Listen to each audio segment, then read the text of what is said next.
Everyone froze inside the airport when a police dog suddenly began barking desperately at a pregnant woman. She took an uneasy step back, one hand protectively cradling her belly, trembling as if she had no idea what was happening. "Please, sir."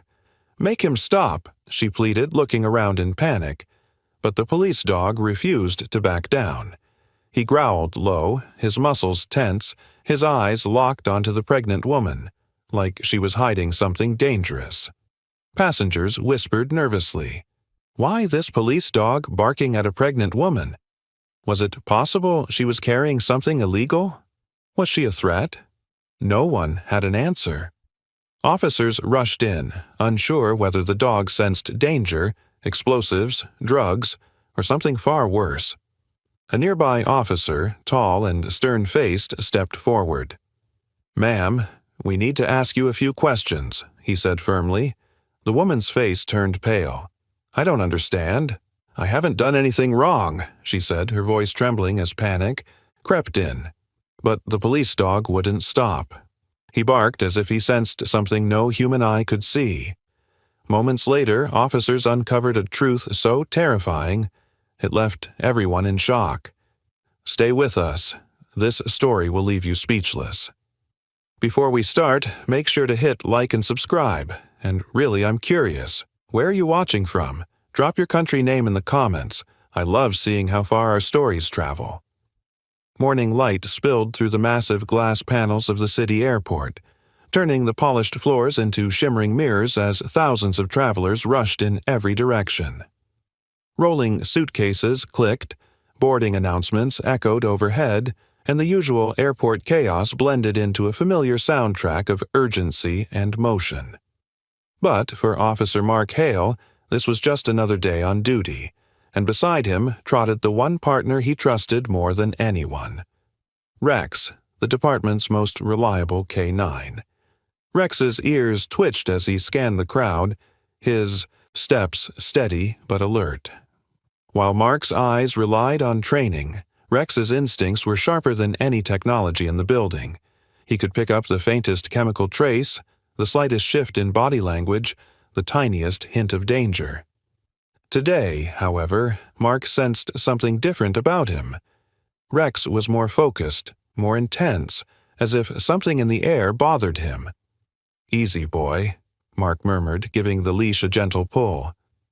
Rex didn't break stride, but his deep brown eyes continued sweeping the terminal as though searching for something only he could detect.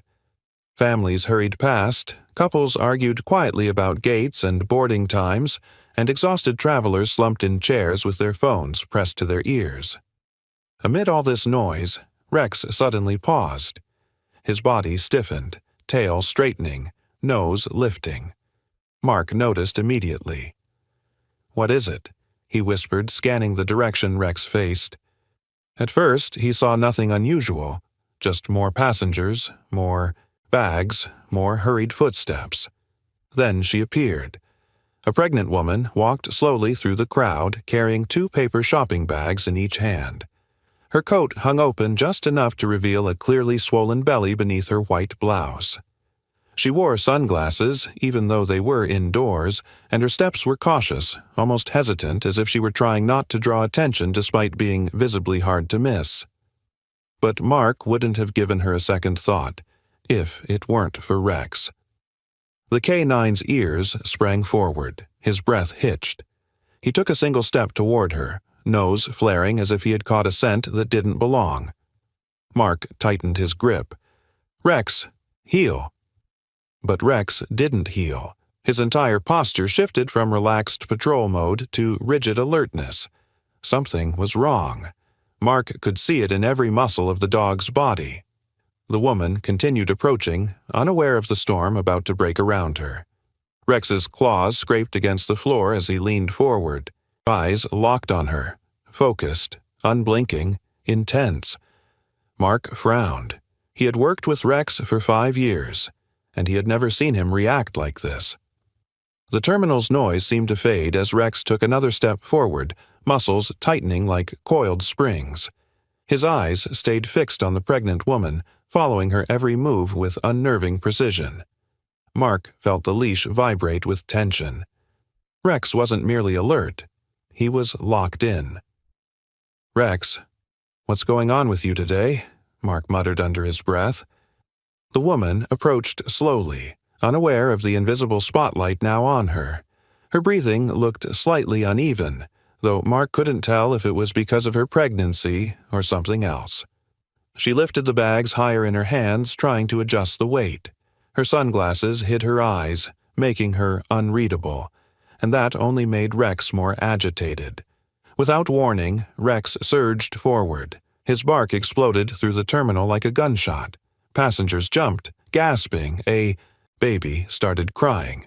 Travelers froze in their tracks, turning toward the source of the sudden commotion. "Rex! No!" Mark yanked the leash back, planting one knee into the floor to anchor himself, but the dog wouldn't budge.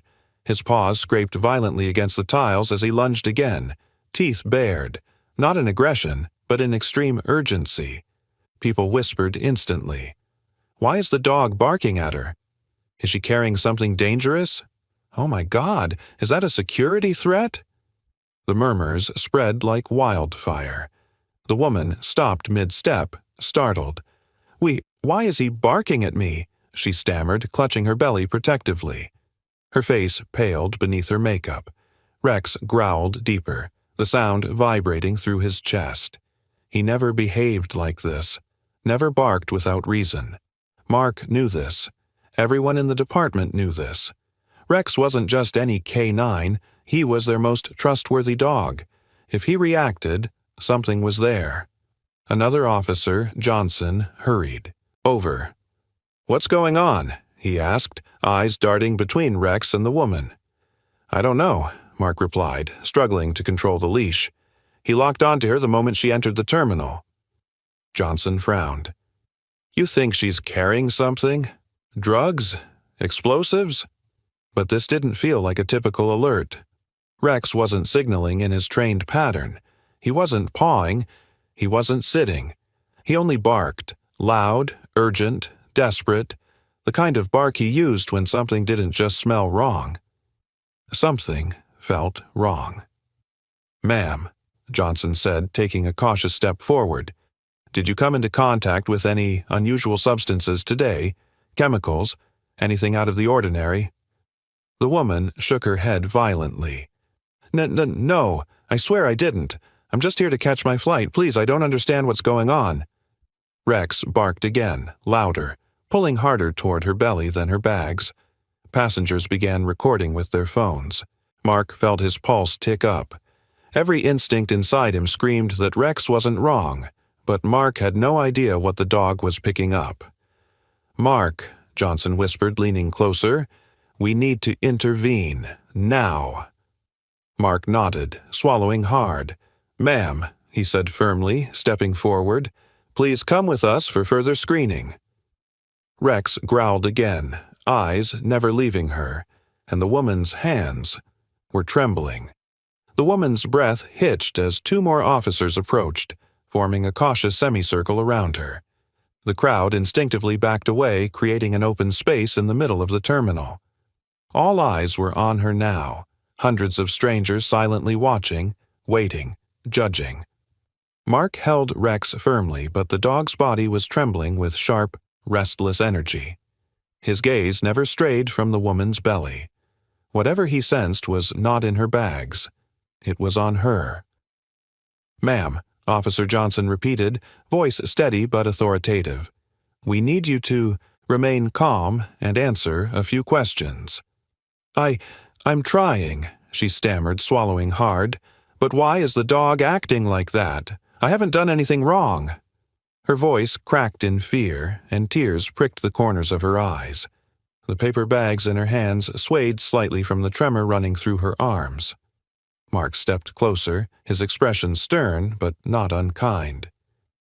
"We understand you're frightened, but Rex doesn't make mistakes. If he senses something, we need to investigate." "Senses what?" she cried. "I'm pregnant.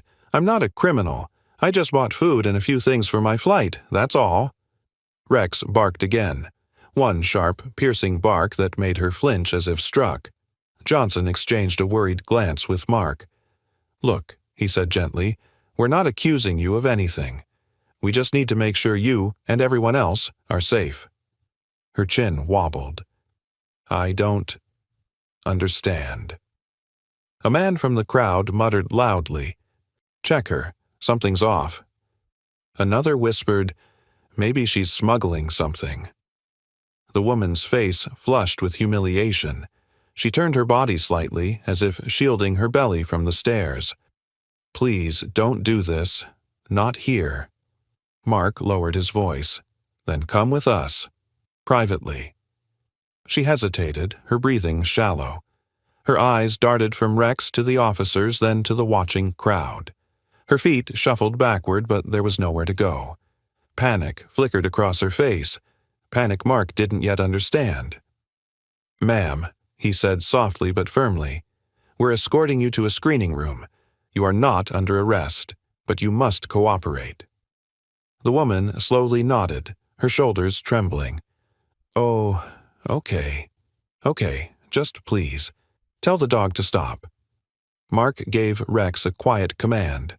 Rex didn't stop. His growl softened for a moment, but his focus remained razor-sharp, his body rigid.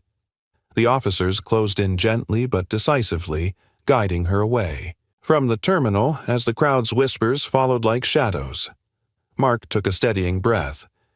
Rex had never been wrong, and if he was reacting like this, something serious was hiding beneath the surface.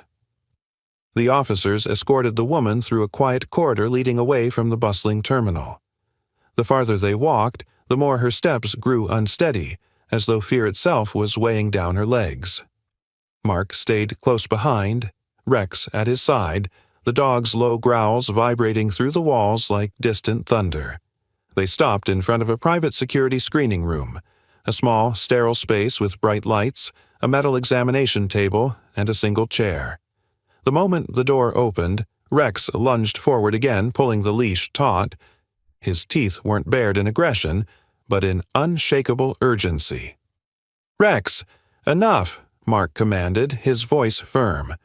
But even then, Rex continued whining, pushing against the threshold with all his strength.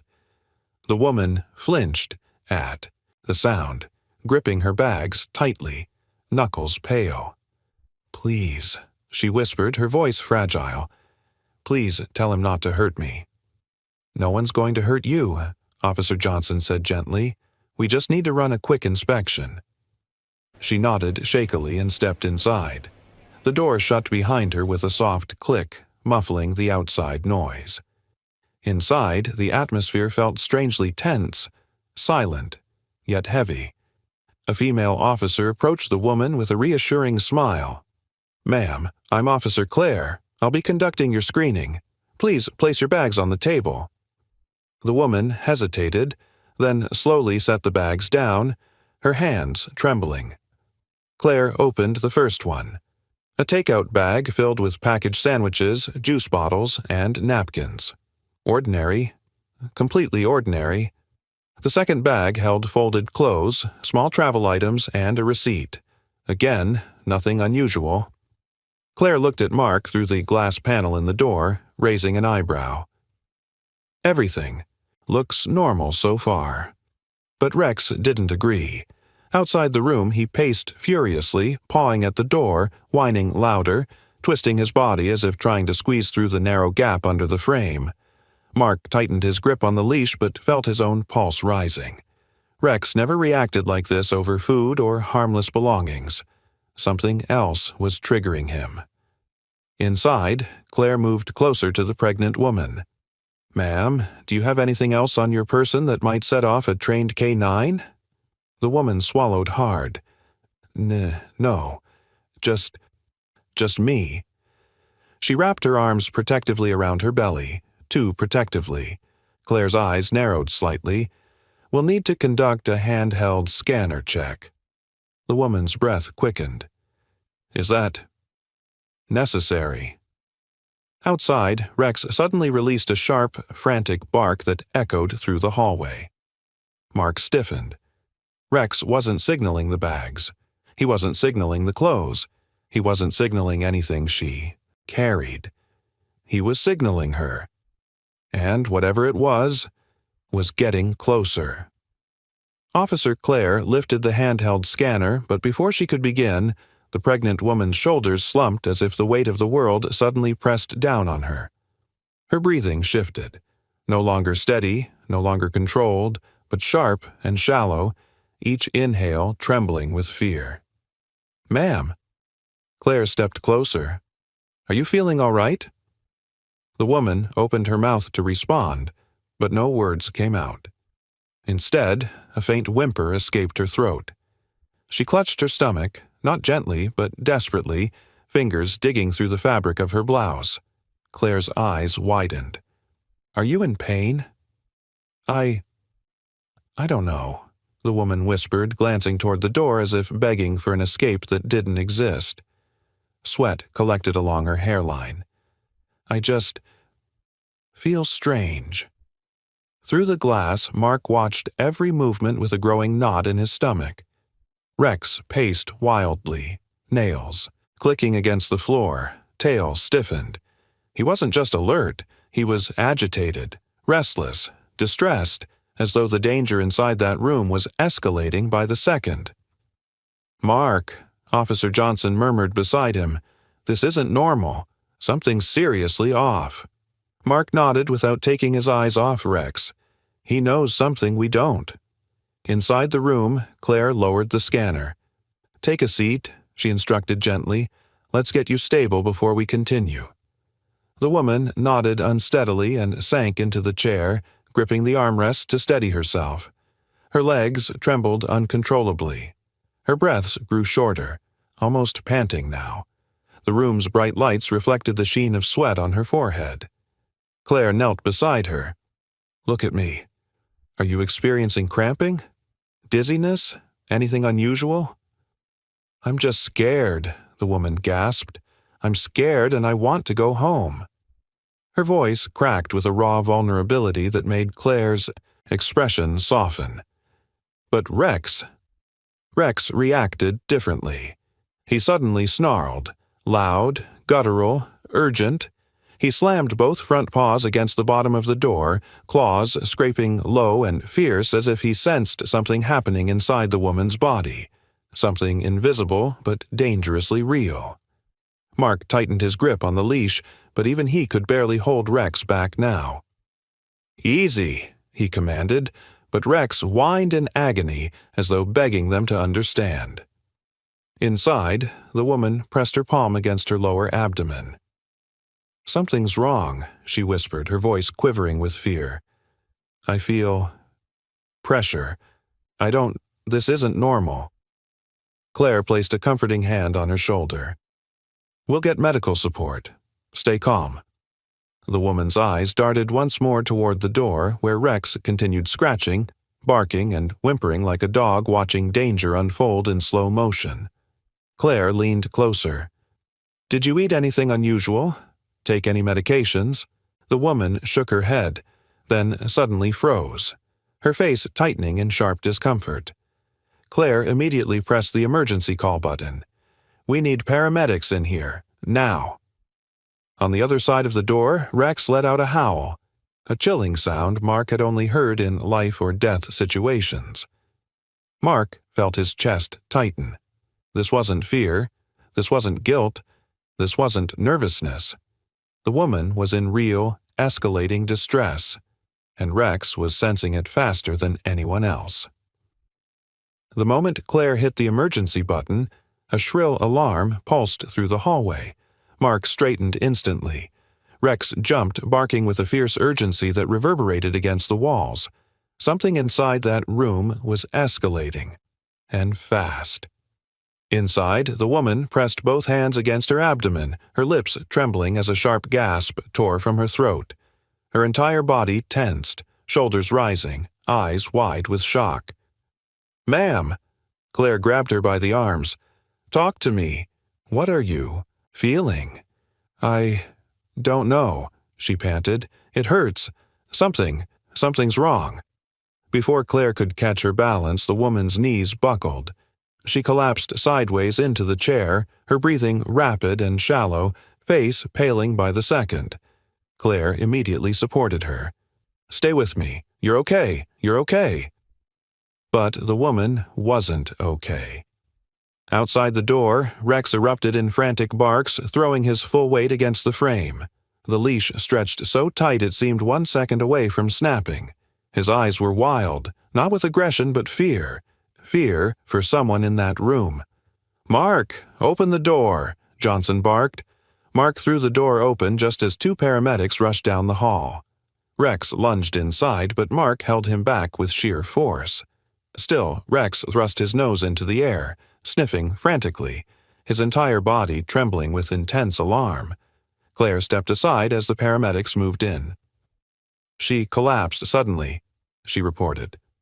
"Severe abdominal pain, dizziness, and possible respiratory distress." The lead paramedic knelt beside the woman. "Ma'am, can you hear me?" She groaned, clutching her stomach tighter. "Please," she whispered, "help me. My baby." "We're here," the paramedic said calmly. "We need to check your vitals." Rex's barks softened into distressed whines, but he kept his eyes locked on her belly as if staring at the source of whatever danger he sensed. Mark swallowed hard. Why isn't he calming down? He's never acted like this. The paramedic placed the stethoscope on her abdomen, then stopped, his brow furrowed. "That's strange," he murmured. "What?" Claire asked sharply. Her heartbeat is spiking, but he pressed again, listening carefully. "Her abdomen feels inconsistent." "Inconsistent how?" Johnson stepped forward, but the paramedic didn't answer immediately. He gently pressed again, slower this time, feeling different areas. The woman cried out in pain. He withdrew his hand, concern tightening his expression. "Something's happening internally. Possible rupture. We need to move her immediately." Rex let out another desperate whine, circling toward the woman until Mark held him back. The woman's eyes fluttered open weakly. "Please, I don't understand what's happening," she whispered, tears trailing down her cheeks. "I just want to go home." "You will," Claire assured her, "but you need medical attention now." The paramedics lifted her carefully onto a stretcher. She winced, gripping the rails with trembling fingers. "Let's go," the lead paramedic ordered. "She doesn't have much time." Rex barked again, loud, urgent, his instincts screaming louder than any machine or human could. Mark felt a cold shiver run down his spine. Whatever was happening inside her body, Rex sensed it, and it was getting worse. As the paramedics began checking the woman's vitals more thoroughly, Rex's behavior shifted from frantic to eerily precise. He stopped barking, but only for a moment. His nose shot upward, sniffing in rapid pulses. His eyes narrowed, locking onto the woman's midsection with razor-sharp intensity. "Mark," Claire murmured, watching him. "He's not reacting to her collapse. He's reacting to something else." "I know," Mark whispered back. "I just don't know what." Rex lowered his head and pressed his nose toward her belly again, whining softly but urgently. His tail was stiff, his fur slightly raised along his spine, an unmistakable sign of heightened alert. This wasn't fear, aggression, or confusion. This was detection. Pure, trained detection. The lead paramedic glanced at Rex uneasily. Why is he fixated on her like that? Mark shook his head. This isn't normal alert behavior. He's not signaling explosives or narcotics. This is something else. Rex suddenly stepped, sideways, circling the stretcher in tight, anxious loops. He sniffed the air near her abdomen, backing up as if overwhelmed, then surged forward again. His instincts were in overdrive. The woman's weak voice trembled. "Please. Please get him away from me." But Rex refused to be pulled back. He planted his feet firmly, growling low, not threateningly, but intensely. Johnson frowned. "Mark, you've worked with him more than any of us. What is this?" Mark swallowed hard. This is him sensing an internal threat, something happening inside her body. The paramedic's eyes widened. Internal? Rex barked, one sharp, decisive bark that made every person in the room freeze. Then he did something he never did during false alarms. He sat, not obediently, not casually, but firmly, shoulders straight, body tense. A full, alert sit. That's his highest warning signal, Mark said quietly. He's telling us the danger is inside her, not around her. The woman burst into tears. What danger? What is he sensing? I'm pregnant, not a threat. Claire reached for her hand, squeezing gently. We know. He's not attacking you. He's trying to protect you. But the woman shook her head violently. No. He's scaring me. Please, just stop him. Before anyone could respond, Rex stood again and let out a deep, urgent growl, pointed directly at her stomach. The paramedic stepped back, startled. I've never seen a K9 react like that. Something is seriously off. Mark exhaled, his heart pounding. Whatever's happening to her body, he smelled it before she even felt it. Rex barked again, loud and decisive. Not out of hostility, but in a desperate attempt to warn them, and they were finally starting to understand that he was right. The paramedics exchanged uneasy glances as Rex's warning growl continued to vibrate through the small room. The woman lay trembling on the stretcher, tears streaking down her cheeks as panic overtook her. Her hands hovered protectively over her belly, as if she feared not the pain, but what the officers might find. Claire stepped closer, her voice steady but firm. Ma'am, we need to take a closer look at your abdomen. Something isn't right. The woman shook her head, breath quickening. No, please don't. I'm fine. I just need air. Just let me go. Rex barked again, one loud, commanding bark that silenced the entire room. Everyone jumped. Mark crouched beside his K9 partner, studying him with sharp eyes. He's dialed in. Whatever this is, he's certain. The lead paramedic swallowed hard and placed his gloved hand gently against the woman's belly. The moment he pressed, she cried out in pain, sharp, involuntary, desperate. Easy, he soothed. I'm not hurting you. I'm checking for abnormalities. But as he moved his fingers slightly, his expression changed. Confusion, then concern, then something much deeper, alarm. He lifted his hand, took a breath, and pressed again, more carefully this time. The firmness wasn't right. The temperature wasn't right. The contour wasn't right. He pressed a third time, and the room went silent. The paramedic turned toward the officers, voice low, controlled. This doesn't feel like a natural pregnancy. Claire's eyes widened. What do you mean? The paramedic hesitated. The abdominal wall is uneven. There's an unnatural rigidity beneath the skin, and I'm not detecting consistent fetal movement. Mark straightened. Meaning what, exactly? Before the paramedic could answer, Rex interrupted with a sudden lunge toward the woman's midsection, nose pushing forward as he inhaled deeply, fast, urgent, almost frantic. Mark tightened his grip, pulling him back. Easy, boy. But Rex whined, scratching the floor, signaling harder than ever. The woman clenched her teeth, her voice trembling. Please, don't touch me anymore. You don't understand. Johnson stepped forward, his tone sharpening. Then help us understand. What's under your clothing? Is there something you want to tell us? Her eyes darted between them. The officers, the paramedics, the dog. Her breaths came in sobs now, her chest rising in quick, panicked bursts. I can't, she whispered. They'll hurt me if I say anything. Mark's voice softened. Who? Who will hurt you? But before she could respond, the paramedic gently lifted the edge of her blouse. And that's when he froze. Beneath the thin layer of fabric, the belly didn't look natural. The skin was taut, too taut. The shape was slightly uneven, and along one side, barely visible under the dim lighting, was a faint line, almost like a seam. "Claire," the paramedic said quietly, "get me a broader light." Claire flicked on the overhead examination lamp. The truth hit all of them at once. There was swelling, yes, but beneath it, something else, a hard outline, a concealed shell, not organic, not natural. The paramedic exhaled slowly. This isn't a normal pregnancy.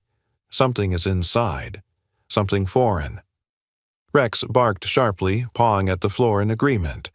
The woman broke into sobs. "I didn't want to do this," she cried. "I didn't have a choice." Mark's stomach dropped. They weren't dealing with a medical emergency anymore. They were uncovering something hidden, something deliberately concealed beneath her fake pregnancy. And the nightmare was only just beginning. Claire steadied the examination lamp, angling the bright beam directly over the woman's stomach. The light revealed details none of them wanted to believe, details impossible to see under normal lighting. The surface was too smooth, too tight, too perfectly rounded, and that faint seam, running diagonally across her abdomen, became clearer, sharper, undeniable. Mark's breath stalled. "That's not skin." The woman shut her eyes as tears streamed down her cheeks. "Please, don't make me go through this." But Rex was relentless. He lunged forward again, barking directly at the seam, nose thrust forward, paw scraping the stretcher.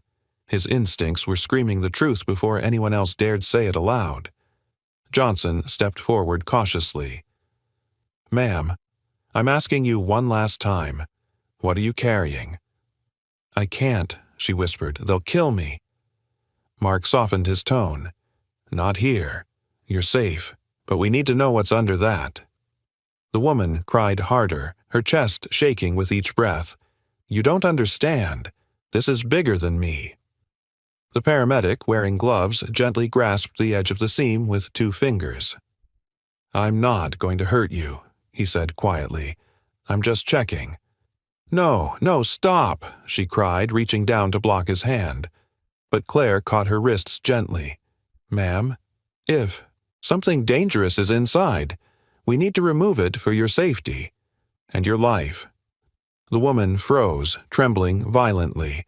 Then she exhaled, a long, broken sigh of defeat. "Fine," she whispered. "Do what you have to do." The paramedic nodded and lifted the blouse a little higher. With Claire's help, he carefully tugged on the seam, and what came next made every person in the room recoil. The entire belly shifted, not like a pregnant stomach, but like a shell, a hollow, detachable shell. The paramedic's eyes widened. "This is a prosthetic." Claire inhaled sharply. "A fake pregnancy?" The paramedic slid his fingers beneath the edge of the prosthetic. The woman winced, not from pain, but from shame. With a gentle, steady motion, he lifted the entire silicone belly upward, and it peeled away, revealing what lay beneath. A tightly strapped harness clung to her body, covered in small compartments, wired compartments, each one filled with elongated, cylindrical capsules wrapped in thermal insulation. Johnson's jaw dropped. "Is that smuggling tubes?" Mark's heart pounded. "This is an entire contraband rig." Rex barked furiously, pressing closer, sniffing each compartment as if verifying every single tube. The woman sobbed uncontrollably now, covering her face. "I didn't want to do it. They forced me. They said if I refused, they'd hurt my real baby at home." Claire placed a hand on her shoulder, her expression softening. "You should have told someone." "No one would have believed me," she whispered through tears. "They picked me because I already look like a mom. They said no one would suspect a pregnant woman." Mark looked at the prosthetic belly, astonished at the craftsmanship. It looked exactly like human skin, warm to the touch, weighted, designed to fool even trained officers. But not Rex. Never Rex. The paramedic examined one of the sealed tubes. These aren't normal smuggling containers. These are temperature-controlled. Whatever's inside, it's extremely valuable. Mark stepped back, realization settling like ice in his lungs. This wasn't just a desperate woman making a bad choice. This was a major trafficking operation, right under their noses, and if this woman was being used, others might be too. The room fell into a heavy silence, broken only by the woman's quiet sobs and Rex's tense, rhythmic breathing. The officers stared at the harness, its network of compartments, insulation layers, and tightly sealed capsules. Mark had seen sophisticated smuggling setups before, but nothing as elaborate or as desperate as this. The lead paramedic picked up one of the cylindrical tubes carefully. These aren't ordinary containers. Look at the lining. Thermal shielding, moisture protection. Whatever's inside needs precise conditions. Johnson leaned closer. Drugs? Mark shook his head slowly. If it were just drugs, Rex would have given a narcotics alert pattern. But he didn't.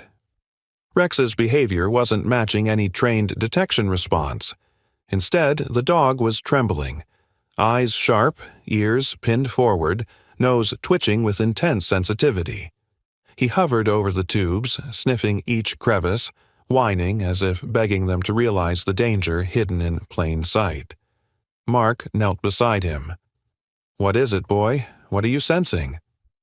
Rex pawed sharply at one specific compartment, the one closest to the woman's ribcage.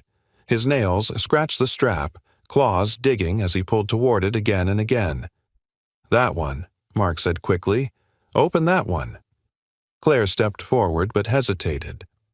"Are we sure it's safe?" Before Mark could respond, Rex barked, a loud, explosive command that sent adrenaline through everyone in the room. "All right," Johnson said, steadying himself. "Do it carefully." The paramedic used trauma shears to cut the strap holding the targeted compartment.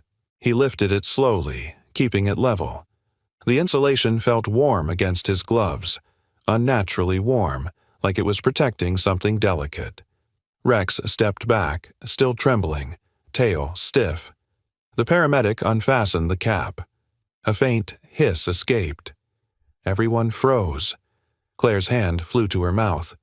Was that gas? "No," the paramedic whispered, wide-eyed. "Pressure equalizing. There's something biological inside." The woman sobbed harder. "Please stop. You don't know what they made me carry." Mark forced his voice steady. "We're going to find out." The paramedic tilted the tube. A small transparent capsule slid out, filled with tiny sealed vials floating in a preservative solution. Each vial had printed labels and serial codes, not street drug markings, not chemical identifiers. Johnson squinted. "Are those human tissue samples?" "No," the paramedic said slowly, throat tightening. "These are DNA microcapsules, genetic material, illegal, biotech." Mark felt a chill crawl down his spine. "Biotech trafficking?" Claire exhaled sharply. "That could be worth millions on the black market." Rex barked again, a sharp warning. He nudged the remaining unopened compartments, his body language screaming urgency. "He's telling us there's more," Mark said. One by one, they opened additional tubes, each containing illegal genetic material, some marked with international lab identifiers, others untraceable. They weren't smuggling drugs, they were smuggling human futures, illegal DNA, stolen embryos, experimental tissue samples. The woman shook uncontrollably. They said no one would ever check. They said using a fake belly was safer than suitcases. Mark looked at Rex, who sat protectively between the woman and the tubes. "He didn't detect drugs," Mark whispered. "He detected life." Rex let out a soft whine. Confirmation. This was bigger than any of them imagined. And the operation behind it was far from small. The woman's breathing faltered as the truth lay exposed on the examination table. Rows of stolen genetic samples sealed inside insulated tubes. Her tears dripped onto the harness strap still clinging to her waist, each drop trembling with fear and regret. She lifted her hands slowly, as if surrendering to the weight of everything she'd been forced to carry. Claire knelt beside her. "You need to talk to us. We can't help you unless you tell us why you were smuggling this." The woman sniffed hard, her voice cracking. "Because they didn't give me a choice." Mark stepped closer, Rex still pressed protectively at his leg. "You said 'they' earlier. Who are you talking about?" Her lips shook violently as she tried to speak. "A group. They call themselves the Circle. They recruit desperate people. People like me, single mothers, women struggling. They know exactly who to target." Claire softened. "They used you." She nodded, miserably. "They found out I have a 6-year-old daughter. They threatened to take her, or worse. I was supposed to fly across the country and deliver this to a contact at the destination airport." Johnson folded his arms. "So this wasn't your idea?" "No," she cried, voice rising. I tried to back out, but they showed me pictures of my little girl walking home from school. They said if I didn't do this, if I told anyone, she'd disappear." Rex whined at the sound of her sobbing, glancing between her and the officers as if urging them to understand. Mark crouched, leveling his tone. "Why genetic material? Why not drugs?" "They said it was worth more," she whispered. "Labs, clinics, people overseas who pay anything for samples, embryos, DNA." She gripped the sides of the stretcher tight. "They told me I'd only have to do it once, just once, and we'd be free." Claire exchanged a grim look with Johnson. "This is human trafficking. Medical trafficking." The woman nodded again, choking on another sob. "I'm not a criminal, I swear. I just wanted to keep my daughter safe." Mark glanced at Rex, who had stopped growling and now sat calmly, eyes gentle but watchful. "You're not the only victim here," Mark said softly. "And you're not alone anymore." The woman's shoulders collapsed as relief and exhaustion washed over her. For the first time since this nightmare began, she felt safe enough to breathe. The room fell into tense silence as the woman's confession settled over the officers like a cold weight. Mark exchanged a sharp glance with Johnson. This wasn't a simple smuggling case anymore. This was an organized trafficking network operating right under their noses. Johnson stepped into the hallway, grabbing his radio. "Dispatch, this is Unit 4. We need immediate airport lockdown on Gate C through Gate F. Possible organized trafficking operation. Repeat, lockdown needed now." Static. Crackled, then, "Copy. Unit 4. Lockdown initiating." Alarms sounded faintly through the corridor as security doors began sealing sections of the airport. Travelers murmured in confusion, flight attendants hurried to calm crowds, and officers rushed to their positions. Inside the screening room, Rex paced anxiously, still hyper-focused. Mark knew that look. The dog had the scent. Somewhere nearby, someone else from the Circle was close. Mark approached the woman again. "The person expecting the drop. Did they give you a name? A description?" She shook her head. No, I never met him. But they told me he'd watch me enter the security lane, and he'd signal me by adjusting his blue tie twice." Claire frowned. "Blue tie? That's not much." "It's enough," Mark said. Rex suddenly froze, nose shooting toward the hallway. His ears perked, his tail straightened. Then he bolted. "Rex!" Mark sprinted after him. The K-9 shot down the corridor, claws scraping against the polished floor, weaving through officers and paramedics like a guided missile. Mark followed at full speed, heart pounding. Rex skidded around a corner and into Terminal B, where the lockdown was just beginning. Passengers were being directed back, but one man fought against the flow, moving faster, head down. A man with a blue tie. Rex growled deep in his chest. "Hey!" Mark shouted. "Stop!" The man turned, eyes widening far too much for an innocent traveler. He bolted. Passengers screamed as the man shoved through them, sprinting toward an emergency exit door. "Johnson, cut him off at the west side," Mark yelled into his radio. Rex surged forward, chasing the man with explosive power. The suspect smashed into the emergency door, slamming the release bar. But Rex leaped before he could escape. The K-9 hit him in the side, knocking him hard to the floor. The man struggled, reaching for something in his jacket, but Mark was already there. "Don't move," Mark barked, pinning his wrist. Officers swarmed the scene in seconds.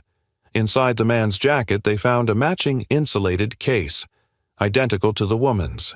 Another delivery, another victim, another piece of the Circle's operation. Mark exhaled shakily, looking at Rex, who stood guard with a low growl still rumbling in his chest. "Good boy," he whispered. But deep down, Mark knew this was only the beginning. With the suspect pinned and disarmed, officers quickly snapped cuffs around his wrists. The man glared at Mark with cold defiance, breathing heavily from the chase. But Rex wasn't interested in him anymore. The K-9 kept sniffing the suspect's jacket, then the air around him, tail lifting with renewed alertness. Mark noticed immediately. "He's not done. He smells something else." Johnson patted down the man's pockets, pulling out a phone, locked, and a folded airport access map. Several areas were circled in red. "Looks like multiple pickup points," he muttered, but Rex was already moving. He tugged the leash sharply, dragging Mark toward the far end of Terminal B. The dog's pace intensified, quick, purposeful, laser-focused. "What is it, boy?" Mark whispered, letting Rex lead. Rex weaved through passengers, guided only by scent and instinct. He turned sharply toward a service hallway normally restricted to staff. Two officers swiped access cards, letting Mark and Rex slip inside. The hallway was dim, lined with storage doors and maintenance signs. Rex sniffed along the baseboards, then suddenly stiffened, ears locked forward, muscles taut. He growled, low and throaty. Mark raised his radio. "Possible suspects in service corridor. We need backup." Rex led him to a maintenance door. From behind it came faint voices, muffled, hurried. Johnson and Claire caught up just as Rex pawed at the door. Mark mouthed, "They're inside." Johnson nodded to the officers behind him. "Stack up." Rex backed away, vibrating with anticipation. On Johnson's signal, the officers kicked the door open. The scene inside exploded into motion. Two men jumped from their seats. A third dropped a backpack stuffed with insulated tubes identical to the ones on the woman's harness. A laptop showed delivery routes, coded messages, and a database of victims. "Police! Hands where we can see them!" One suspect lunged for the back exit. Rex launched like a bullet. He tackled the man mid-stride, knocking him to the ground. The suspect thrashed, but Rex held firm, growling until officers restrained him. Another man broke for the window, but Mark cut him off, slamming him against the wall. Johnson tackled the last one, trying to grab the laptop. Within seconds, the room was secured. Breathing heavily, Mark looked around. The insulated tubes, the forged documents, the victim profiles pinned to the wall. "This is their hub," Claire whispered. "We just shut down the whole operation." Rex sat proudly beside the subdued suspects, chest rising and falling from the chase, but eyes bright and alert. Mark knelt, rubbing the dog's neck. "You did it, buddy. You led us straight to them." Rex's tail thumped once against the floor. Not just a hero for the department, but the reason an entire trafficking network had fallen. Hours later, the chaos of the airport slowly settled into a fragile calm. The suspects had been arrested, the trafficking hub dismantled, and the insulated tubes secured as critical evidence. But for Mark, the real closure lay in the medical wing, where the woman, no longer wearing the heavy harness or the fake pregnancy shell, sat on a hospital bed with a blanket wrapped around her shoulders. She looked smaller now, fragile, exhausted, but free. Claire stood beside her, filling out a final report. "The federal agents have spoken to you," she said softly. "You're not being charged. You're a victim in this operation." The woman nodded, tears welling again. "I never thought anyone would believe me," she whispered. I thought this was the end." Mark stepped forward, Rex walking proudly at his side. The moment the woman saw the K9, her breath caught. Her hand flew to her mouth as emotion rippled through her. "Rex," she whispered. He knew. He really knew something was wrong. Mark gave a soft smile. "He sensed danger before any of us could. You were in pain, terrified, and forced into something you never agreed to. He wasn't barking at you. He was barking for you." Rex approached the bed slowly, as if understanding her fragility. He placed his front paws gently against the edge and tilted his head, eyes soft and warm. The woman reached out, brushing her fingertips against his fur. "Thank you," she whispered, voice breaking. "You saved my life, and my daughter's future." Rex let out a quiet, almost tender whine, leaning into her touch. Mark watched the moment unfold, raw, human, and deeply grounding after everything they had faced. "You'll be placed under protective care," Claire assured her. "Your daughter, too. The circle won't be able to hurt you ever again." The woman exhaled with relief for the first time that day. "I can't believe it's finally over." Mark nodded. "It is. You're safe now." Rex stepped back and sat tall, his tail thumping softly against the hospital floor. The woman wiped her eyes. "Please, tell him he's my guardian angel." Mark smiled. He already knows. For the first time since the nightmare began, the woman allowed herself to breathe. A real breath, deep and steady. She was free. Her daughter was safe. And Rex had changed her life forever. 2 days later, the airport felt different. Not just quieter, but heavier with the memory of what almost slipped through its gates. Yet, for Officer Mark and Rex, there was a sense of victory carried in every step as they walked back, onto the polished floor of Terminal C. The media had already begun calling it the Airport Angel case. But Mark knew the truth. This wasn't about headlines or praise. It was about a dog who refused to ignore danger. It was about a woman who finally found safety. And it was about a child whose life would never again be threatened by the shadows of a criminal network. As Mark and Rex approached the security checkpoint, a familiar voice called out softly, "Officer Hale?" The woman was there, standing beside a federal agent, healthier now with light returning to her eyes. This time she wasn't trembling. She wasn't carrying a fake belly. She wasn't afraid.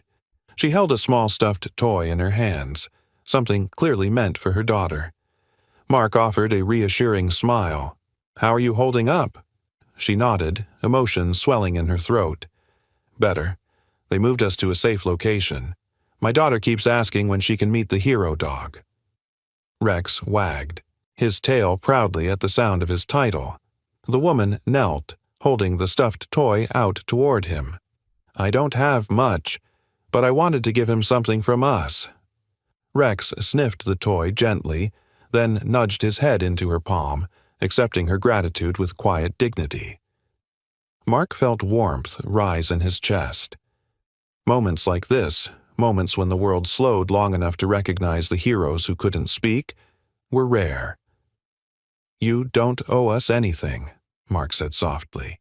"You were brave. You survived. And now you and your daughter get to start over." The woman stood, tears shimmering in her eyes. "Please, tell him again. He saved me. I'll never forget him." Rex lifted his head proudly, chest expanding with a deep, calm breath. Mark rested a hand on the dog's neck. "He knows. Trust me."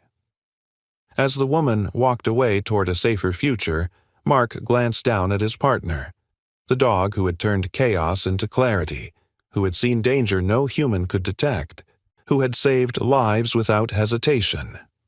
Rex looked back with bright, loyal eyes, and in that moment the message of the entire ordeal was clear. Heroes don't always wear badges. Sometimes they walk on 4 paws.